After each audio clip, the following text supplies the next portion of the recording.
Joni Mitchell has officially followed Neil Young back to Spotify.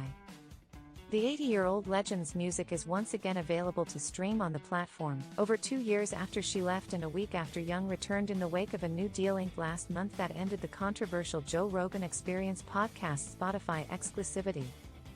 Mitchell withdrew her music from Spotify in January 2022 in solidarity with Young, who had pulled his catalog in protest of COVID vaccine misinformation being spread by Rogan.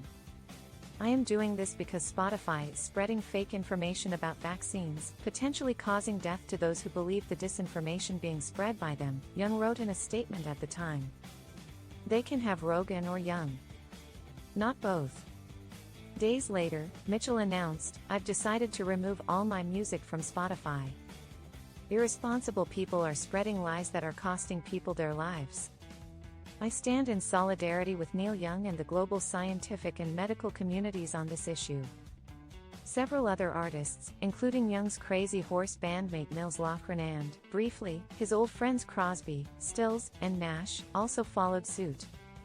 While Mitchell has not issued a statement on her return to the streaming service, Young explained his reasoning in a post on his Neil Young Archives website last week. "Spotify, the #1 streaming of low-res music in the world, Spotify where you get less quality than we made, will now be home of my music again," Young announced. "My decision comes as music services Apple and Amazon have started serving the same disinformation podcast features I opposed at Spotify. I cannot just leave Apple and Amazon, like I did with Spotify, because my music would have very little streaming outlet to music lovers at all," he explained. "So I have returned to Spotify, in sincere hopes that Spotify sound quality will improve and people will be able to hear and feel all the music as we made it." Mitchell's return to Spotify comes as the singer has also returned to the public eye and the stage, in an unexpected late career resurgence after suffering a brain aneurysm in 2015. In 2022, Mitchell made a surprise appearance with singer-songwriter Brandi Carlile at the Newport Folk Festival, delivering a set that was recorded in a Grammy Award-winning live album. The pair later followed that up with a full 3-hour concert at the Gorge Amphitheater in Washington.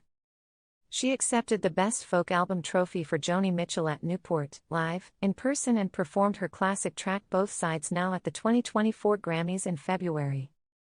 Carlile introduced Mitchell and joined her for the performance, the icon's first ever at the Grammys. "Joni just turned 80, my friends, but we all know she's timeless," Carlile said. Mitchell is also set to headline the Hollywood Bowl alongside Carlile and the Joni Jam Band in October.